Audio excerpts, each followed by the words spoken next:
Hello, good morning. Napakaulang umaga ngayon. Dahil nga sa may bagyo, wala rin naman pasok. Dito ako ngayon sa bathroom. Susubukan na natin itong nabilog sa Shopee na hair treatment from G21. Brazilian Keratin. Ngayon ko siya itatry. Bago ako naliligo, naglalagay muna ako ng sunflower oil sa mukha. Konti lang. Tapos, minamassage ko lang siya ng ganon. Mga 2 minutes ko siyang minamasahe bago ako maligo. Tapos, makikita mo yung mga dumi na mararamdaman mo siya sa palad mo. Para mga libag-libag. Naalis ng sunflower oil.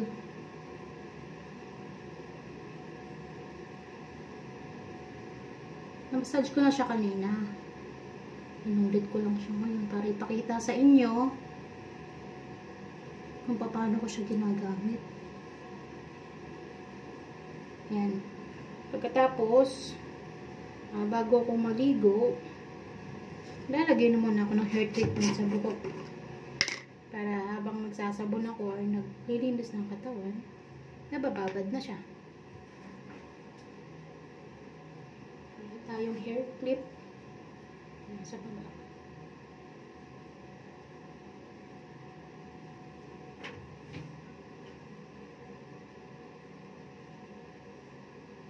Wala tayong clip.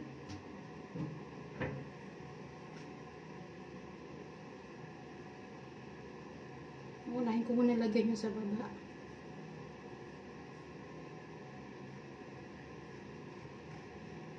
Ito siya. Nabili ko siya sa Shopee ng 129 pesos.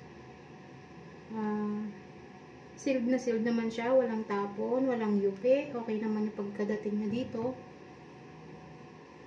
Yan, umpisa na natin siyang lagyan. Ito muna ako maglalagay. Kinakamay ko na lang, guys. Oh.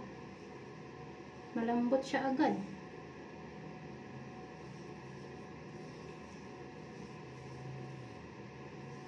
Malambot siya, madulas. Wow. Parang magugustuhan ko to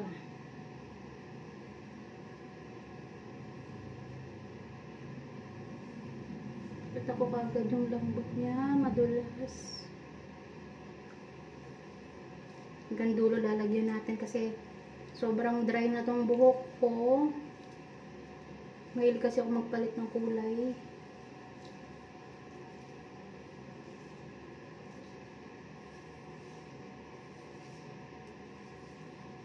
Madulas na nga siya agad. Sabi dito after shampoo, maglalagay nito. Hindi naman ako masyado nagsha-shampoo. Dalang lang. Tingin ko i-effect din naman ito.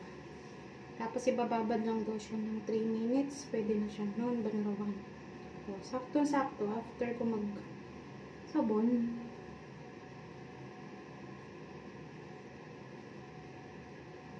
pwede ko na siyang banlawan. Ibabalot ko lang siya.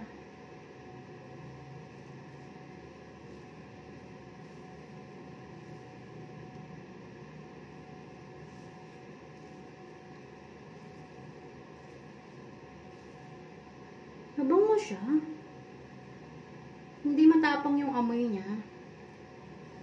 Lagyan ko na nga din dito.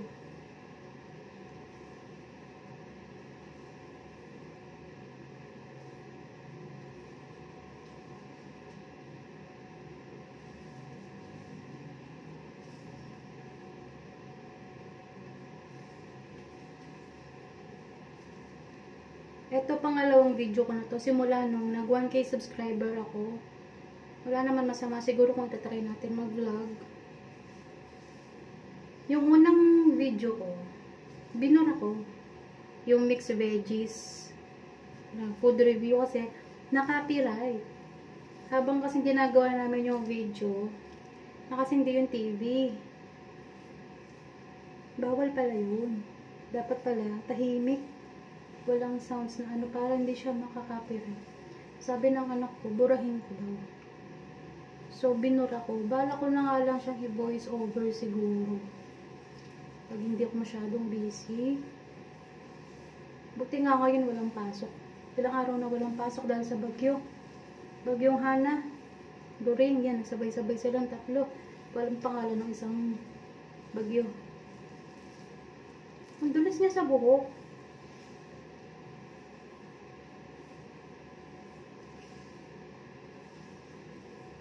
Pag bumibili ka ng ganito, malaking tipid din to eh. Kasi hindi mo na kailangan pumunta ng salon. You can do it by yourself. Pagtapos nito, pag nabanlawan na, i-blow dry ko lang siya. Tapos, pag na-blow dry ko siya, nilalagyan ko din ng sunflower oil yung buhok ko. Actually, 1 week pa lang akong gumagamit ng sunflower oil, may effect na siya. Ang ganda pala niya. Maganda sa balat, maganda din sa buhok. Nabawasan yung dryness ng buhok ko dahil itong buhok ko sobrang dry ito at sobrang sira na siya. Pero nung gumawa ko ng sunflower oil, nabawasan yung pagka-dryness.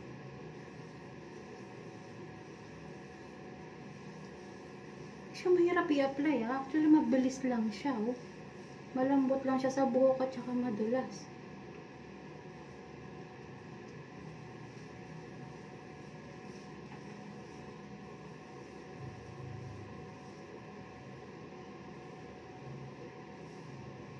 Sabi nila kasi wag daw araw-araw mag-shampoo. Kasi nakakasira nga ng buhok. So ako, sa isang linggo, twice lang ako nag-shampoo. Or kapag feeling ko yung buhok ko, parang feeling ko madumi or makate, shampoo ako nun. Pero everyday talaga, conditioner or hair treatment. Yung mga pwedeng pang araw-araw na hair treatment. Kagaya ng hair mask na nabibili sa TikTok, mura lang yung mga yun. Buy one take one nga, wala man 100 pesos, pero effective din naman. Pero ito, bagong try ko lang itong G21. Nakita ko lang din siya. Sabi ko, tatry ko. Ayan, nalagyan ko na siya lahat. Taas. Massage lang natin.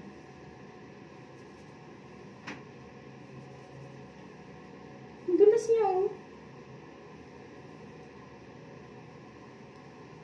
Oh.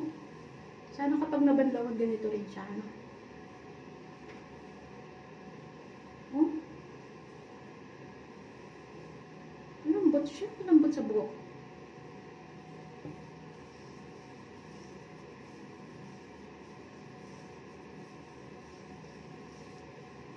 Okay.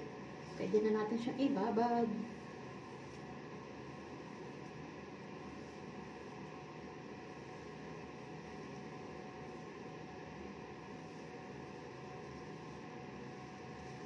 Dapat ng mukha. Yan. Babad na muna natin siya habang naliligo. Nakababad siya. Hindi na siya ganun katagal. Pero babad ko muna siya.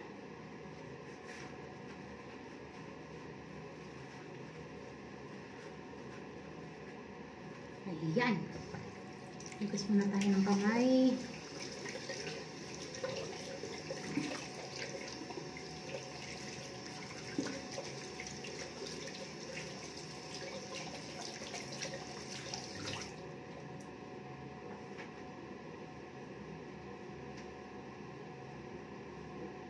Okay. Naliligo muna ako at babalik ako after kong maligo. Teka. Okay. Be back.